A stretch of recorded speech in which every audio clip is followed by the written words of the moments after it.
हाँ जी मैम, बताइए क्या न्यूज़ आई है आज के। आज बताइए क्या पढ़ा। आज के न्यूज़पेपर में सर एक तो ये हरियाणा के लिए ये न्यूज़ थी सर कि हिंदी और इंग्लिश के अलावा जो हमारे माननीय श्री शिक्षा मंत्री है अ, महिपाल ढांडा जी उन्होंने बोला है कि जो अनदर लैंग्वेज भी ऐड की जाएगी सर। एक तो ये न्यूज़ पढ़ी थी सर। हम्म, और एक जो चंडीगढ़ है सर वहाँ पर मेयर चेंज हुई है सर। जी। श्रीमती हरदीप कौर है सर अब नई मेयर। ठीक है। हाँ जी सर। कुंभ का मेले का आयोजन कहाँ किया जा रहा है। सर कुंभ मेले का आयोजन प्रयागराज में किया जा रहा है सर, उत्तर प्रदेश प्रयागराज। देश के कितने हिस्सों में लगता है मेला मैडम, ये अलग अलग समय पे। तो सर ये 4 हिस्सों में लगता है सर। हम्म, उज्जैन और नासिक, हरिद्वार और प्रयागराज। प्रयागराज। एससीईआरटी का क्या काम होता है। एससीईआरटी सर जो है वो स्टेट काउंसिल है for education research and training.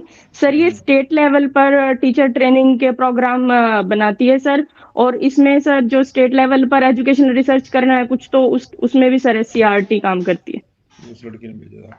इसका हेडक्वार्टर कहाँ पे है। सॉरी सर, ये नहीं पता। गुरुग्राम के अंदर। NEP okay 2000। Sir. NEP Bharat में कब लागू होगी। एनईपी सर भारत में 2020 में आई है सर। सॉरी, हरियाणा में कब लागू हो जाएगी। हरियाणा में सर ये अब 2025 से लागू हो जाएगी सर। ठीक है। हरियाणा के सीएम कौन है। हरियाणा के सीएम है सर माननीय श्री नयाब सिंह सैनी। हरियाणा में जो राज्य महिला आयोग है, इसका क्या काम होता है। सर जो राज्य महिला आयोग है सर ये महिलाओं के फेवर में काम करती है सर। ये महिला सशक्तिकरण को बढ़ावा देती है। इसकी और किसी अध्यक्ष प्रकार से कौन है अगर अभी। किसी महिला अध्यक्ष कौन है इसकी। उसकी अध्यक्ष सर श्रीमती रेणु भाटिया। ठीक है। मूल्यांकन क्या होता है मैडम। मूल्यांकन सर होता है कि किसी बच्चे को या स्टूडेंट को जो हमने पढ़ाया सर उसको असेस करना। और जो हमने पढ़ाया वो हमने ठीक पढ़ाया या नहीं सर। मूल्यांकन के अंतर्गत अध्यापक का मूल्यांकन भी होता है जो उसने पढ़ाया है उसका। और सर जो विद्यार्थी है उसका मूल्यांकन भी होता है। ठीक है। आप क्लास के अंदर पॉजिटिव माहौल बनाए रखने के लिए क्या करोगे। सर क्लास के अंदर पॉजिटिव माहौल बनाने के लिए हम बेसिकली बच्चों के साथ उनके लेवल पर जाकर उनको पढ़ाने की कोशिश करेंगे। और जो जिस तरीके से लेवल बच्चे की को बात समझ की में आता आपने। है ना सर। लेवल क्या होता है, मतलब किस लेवल पे जाके, लेवल मीन्स यहाँ पे। सर बच्चे का लेवल बेसिकली ये है कि जो बच्चे की समझने की क्षमता है सभी बच्चों की सर अलग होती है। कोई सामान्य है सर, कोई सामान्य से कम समझ पाता है सर, कोई सामान्य से अधिक भी होता है जिसको हम बेसिकली आईक्यू बोलते हैं सर। ठीक है। ठीक है। आईक्यू बताया आपने, ये क्या है? हाँ जी, गुड और आफ्टरनून ये सर। कितने, नमस्ते बेटा, ये आईक्यू क्या है और ये ओके किसने दिया, क्या काम आता है आईक्यू? सर, आईक्यू है इंटेलिजेंट क्वेश्चन सर। ये सर मैं अभी एग्जैक्ट याद नहीं कर पा रही सर। ऐसे नाम था उनका सर।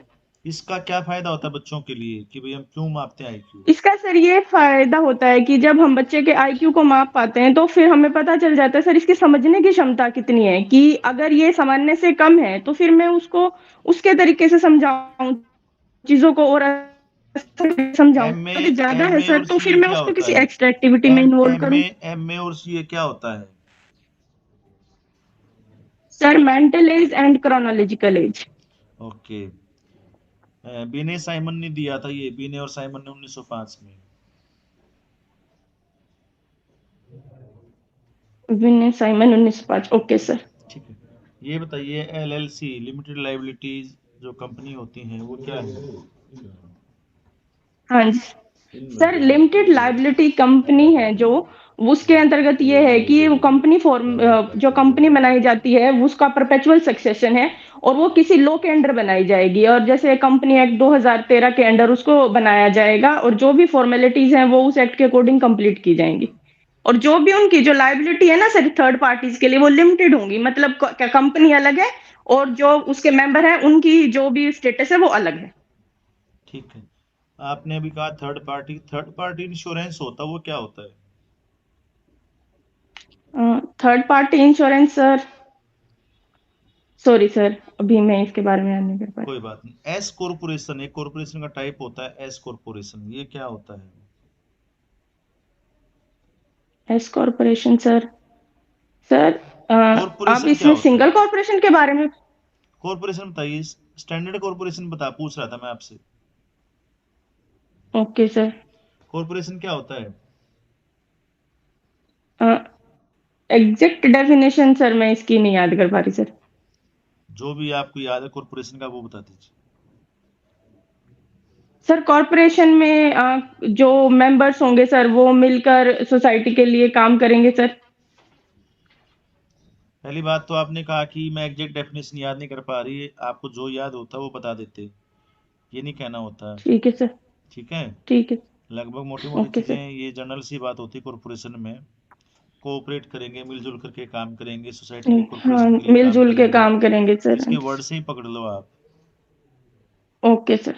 कोऑपरेशन, एक दूसरे के बीच में सहयोग। सहयोग कब होगा? जब दो लोग हाँ होंगे, तीन सहयोग, होंगे, चार होंगे, पांच होंगे, ज्यादा मिल होंगे। के काम करते हैं सर। आ गया सर, ठीक है मुझे ना? पूरा याद आ गया सर, कोऑपरेटिव सोसाइटी और ये हाँ, सब फिर बातें इसका इसके। उदाहरण कोऑपरेटिव सोसाइटी थी। गांव में देखा तो हाँ है जी आपने। सर, आ गया मुझे। गांव में भी हमने एग्जाम्पल देखे हैं कि यस आपका सर, आ मकान गया बनने मुझे लग रहा एग्जैक्ट है याद। तो मिलजुल करके छत दिलवा देते हैं सारे कॉर्पोरेटिव लोग। सोसाइटी सर, हाँ वो हाउसिंग कॉर्पोरेटिव सोसाइटी के अंडर आते हैं सर। हाँ, ठीक है ना, तो सारा काम आपको याद था। इस तरह से आपको कॉमन सेंस लगानी है। कॉमन क्वेश्चन होते हैं, कॉमन क्वेश्चन में घबराना नहीं होता। ओके। कस्टमर और कंज्यूमर में क्या अंतर होता है? कस्टमर सर, जो सामान खरीद जिसने सामान खरीदा सर वो कस्टमर है, लेकिन सामान करके जो यूज करता है, जो उसको कंज्यूम करता है सर, वो कंज्यूमर है। कस्टमर के टाइप बता दीजिए मुझे आप। कस्टमर के टाइप सर, एक तो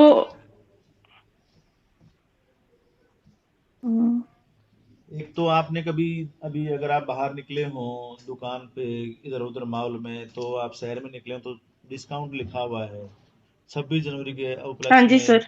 50% डिस्काउंट, तो ये डिस्काउंट कस्टमर हो गया, जो वेट करता रहता है कि कब डिस्काउंट आएगा और मैं कपड़े लाऊं, एक पर एक free. Okay sir.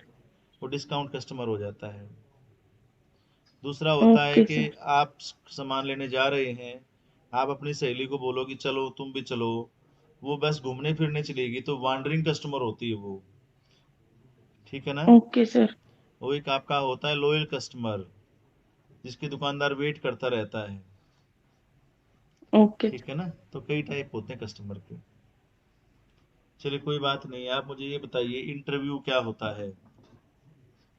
Sir, interview के अंतर्गत सर एक इंटरव्यूअर होता है सर, एक इंटरव्यू होता है जिसका इंटरव्यू हो रहा है, और एक पर्सन है जो इंटरव्यू ले रहा है सर। ये एक तरीके का सर पर्सनल कम्युनिकेशन है, जिसके अंदर फेस टू फेस कम्युनिकेशन होता है, और जो इंटरव्यू है जिसका इंटरव्यू हो रहा है सर, उसकी पर्सनल जानकारी जानने के लिए, उसका पर्सनल कॉन्फिडेंस चेक करने के लिए सर, उसके ठीक है। कम्युनिकेशन स्किल चेक करने के लिए किया जाता है। अथॉरिटी, रिस्पॉन्सिबिलिटी और अकाउंटेबिलिटी में क्या डिफरेंस होता है?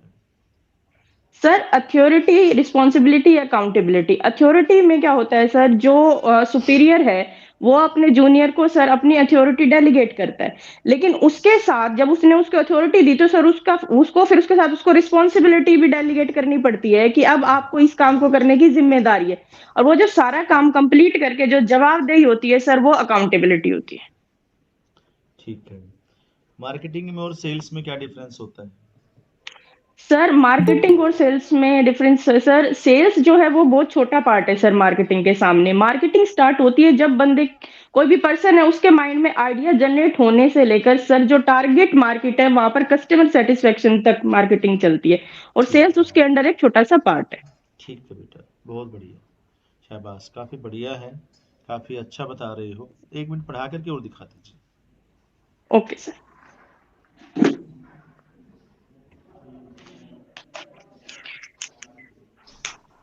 ओके क्लास, अब हम चेयर आज हटा पढ़ेंगे दीजिए, बच्चों बिज। चेयर हटा दीजिए।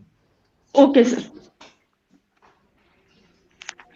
आप सब मेरे को एक बात बताइए कि हम सब यहाँ बैठे हैं, बिजनेस की क्लास के लिए बैठे हैं। एक पर्सन है, वो सोचता है कि अब मेरे को अपना बिजनेस स्टार्ट करना है। क्या कब आपने ये देखा है कि एक सिंगल पर्सन ही बिजनेस स्टार्ट कर सकता है? या अच्छा, बहुत सारे मिलके भी कर सकते हैं? मिलके भी कर सकते हैं मैम, एक भी कर सकता है। और क्या हर ऑर्गेनाइजेशन को अपना रजिस्ट्रेशन कराना जरूरी है? मैम बिना होना तो रजिस्ट्रेशन के चाहिए। बिजनेस में होना चाहिए, लेकिन कुछ जगह ऐसा भी है कि वहां पर कोई एक्ट भी नहीं लगता, पर जो बिजनेस स्टार्ट कर सकता है, मान लो कोई सिंगल पर्सन के माइंड में आइडिया आया कि मैं बिजनेस स्टार्ट करता हूँ, उसके लिए कोई एक्ट नहीं बनाया, वो बिजनेस स्टार्ट कर सकता है। ठीक है, कोई प्राइवेट सेक्टर में है, कोई पब्लिक में, कोई इन दोनों को ज्वाइंट करके भी। तो आज हम पढ़ेंगे बच्चों फॉर्म्स ऑफ बिजनेस ऑर्गेनाइजेशन। क्या पढ़ेंगे? Forms forms of of business organization. Business organization. अलग अलग तरीके से हम बिजनेस ऑर्गेनाइजेशन फॉर्म करते हैं भाई। सबसे पहली है इसके अंदर हमारी प्राइवेट, पब्लिक और जॉइंट सेक्टर। जॉइंट सेक्टर में क्या होता है, जो प्राइवेट है और वो पब्लिक है मिलके काम करती है। प्राइवेट के अंदर पहले मैं आपको बताऊंगी कि जिनके लिए रजिस्ट्रेशन जरूरी नहीं है, ठीक है, उनको बोलते हैं नॉन इनकॉर्पोरेटेड। ठीक है, उसको बोलते हैं नॉन इनकॉर्पोरेटेड। और एक होती है हमारी कॉर्पोरेटेड, जिससे आप नाम से ही समझ रहे हैं कि इसके अंदर तो हमें कोई रजिस्ट्रेशन नहीं कराना, इसके अंदर जो ऑर्गेनाइजेशन आएगी और इसके अंदर जो आएंगे उसमें हमें रजिस्ट्रेशन कराना पड़ेगा। इसमें फर्स्ट वन है आपकी सोल, आप सोल प्रोप्राइटर भी बोल सकते हैं। इसके अंदर क्या है कि एक सिंगल पर्सन है, वही कैपिटल लगाएगा, वही मैनेजमेंट करेगा, सारी डिसीजन पावर उसके हाथ में, वो अपने हिसाब से मैनेज करेगा चीजों को। उसको लोन लेना है तो वो लेगा, लेकिन इसकी एक सबसे बड़ी ड्रॉबैक है, रजिस्ट्रेशन नहीं कराना, कुछ नहीं कराना, लेकिन एक ड्रॉबैक क्या है कि उसकी लाइबिलिटी अनलिमिटेड हो जाएगी। अब कि मान लो इन केस आपकी ऑर्गेनाइजेशन लॉस में चली गई, तो उसने बाहर से जो लोन दिए होंगे उसके लिए उसकी पर्सनल प्रॉपर्टी को बेच कर भी वो क्या करेगा, उनकी पेमेंट करेगा, क्योंकि सिंगल पर्सन पर ही सारा प्रेशर है।